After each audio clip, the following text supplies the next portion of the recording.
Now and give you the latest with regards to some of the results that's coming in. The percentage of the votes counted so far is about 85%. So the result so far is the ANC is about 54% of the votes nationally. That's about 2,291 seats, leading in about 85 councils.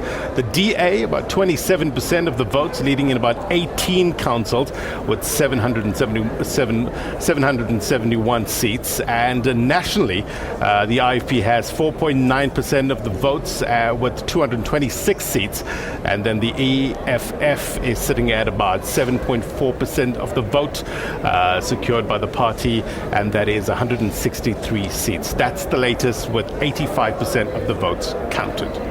Francis? And basically 4 parties in the running, a lot of those parties dwindling down. Again, COPE less than 0.5%, FF Plus I think about 0.5%, UDM also just above 0.5%, so no great shakes. And we were talking before we went to a break about the EFF's performance. You could say this is great growth for a party that didn't even feature in the last local government election. Our analysts were saying, no, it could have done much better.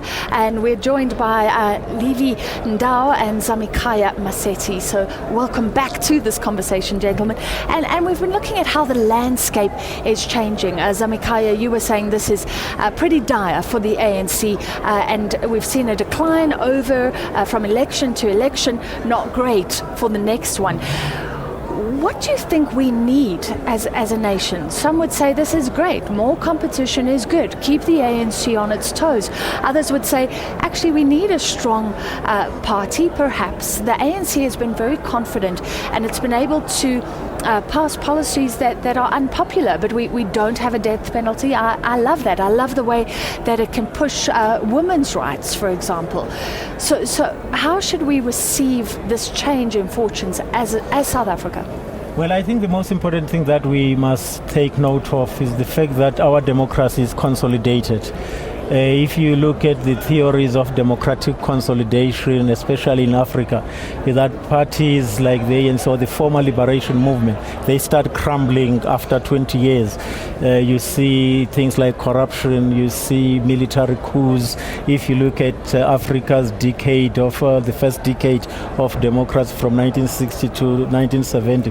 But in South Africa, I think it's something that it's healthy for our democracy, and we're beginning to see these small parties like the EFF coming, but unfortunately some of them are just disappearing from the scene. Look at COPE, for instance, when it was first established by its leaders. Of course, it was an elitist party, your cabinet ministers, your former ministers, senior civil servants, but unfortunately they couldn't sustain the political pressure. It's good on that part, but I think the ANC also will have to deal with things differently. If you look at how they treat the constitution, the Concord victory, which came as a result of the EFF's challenge of President Jacob Zuma, they need to deal with those nationalists, because people are not stupid. Ordinary people, they talk about Inkandla, they talk about everything that they hear. The manner in which they dealt, for instance, with the office of the public protector. So those things, I think they are contributing to this downward swing that we're beginning to experience. I don't think it's the question of clever blacks. Ordinary South Africans, they interact with these realities. And for instance, you look at the Nelson Mandela Metro, people in that metro are generally up here. Levi, do you agree? Yes, indeed. I would love to agree. If you look at the trends now in South Africa, one would say these elections were actually a wake-up call to the ANC, but also maybe it was some form of confidence, a vote on President Zuma or the leadership of the ANC. There are a lot of areas where the ANC has actually made serious mistakes, and South Africans have found it difficult to forgive them. But one other important area that the ANC has to look at very, very seriously is the degree in which factionalism in the ANC is being entrenched. Branches in the ANC, regions and provinces are defined according to factions. And the ANC does not seem to be having a formula to deal with factionalism within its own ranks. And that is one other area that has got serious effect on the ANC. We were saying earlier on that this election is not mainly about representatives or local representatives. It's about the confidence that people have in a party. And I think ordinary citizens are trying to say to the ANC, there are certain areas where you have erred, and what they're actually doing is to express themselves through a vote. And if the ANC is not worried about this one, then the ANC won't be worried about anything in the near future. Having said that, do you think these results, these election results, serve as a sort of a litmus test to the national elections in 2 years' time? Well, I think parties will then still have to go back to their drawing boards and then look at what are the best strategies that they can come up with. There is a view that in the ANC the problem is with the leadership, with the current leadership. The changes might still come 2019, but obviously if things happen the way they are, we're still going to see a lot of decline of the ANC and a lot of support developing from the opposition parties like we're actually seeing now. How significant, we've been talking about the cities, these jewels in the crown, but the ANC, it has to be said, if you're that far in the lead, it's easier to lose than catch up on the winner. And it's still the majority, but those cities, how important are they? Nelson Mandela being called by the DA, I don't know if you saw the ANC disputing that, but CSR is predicting the same. It will go to the DA. We still don't know about Joburg and Tshwane. But how symbolic is that?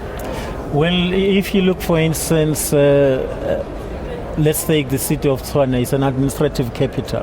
For an opposition party to control the administrative capital, I think it gives it that particular party status. A particular status. Cape Town, for instance, is your legislative capital. It's under the city of Cape Town. And then if you capture Nelson Mandela, it has to do with this Mandela legacy. It's a very, very strategic area. Remember, the Eastern Cape, especially that metro, it used to be the stronghold of the ANC, and it produced quite a number of leaders, Govan Beki, Raymond Klaba, and many other struggle icons. They came from that metro. So that victory, if it happens, it will indeed be symbolic. So, but I think what worries me most about these elections is the focus on these three metro, as if you don't have the rural areas. What are we saying, for instance, about the voting behaviors in other parts of the country? So I think we need to change the narrative and be mindful of the fact that there are very, very important areas in the rural areas where, for instance, in the KSD, it will be interesting, that is the King Sabata Dalingebo in the Eastern Cape, to monitor those dynamics and see whether the ANC will still be in control of that municipality, or it will go back to the United Democratic Front in the Free State, for instance, areas like Nala and many other areas. But I think we have a responsibility as the public broadcaster to change the narrative and move away from the Sure, a lesson for journalists as well. Thank you very much indeed, gentlemen. That was political analyst Levi Ndo and Zamikaya Maseti. Thank you very much indeed for your insights today. Well, that's where we wrap it up.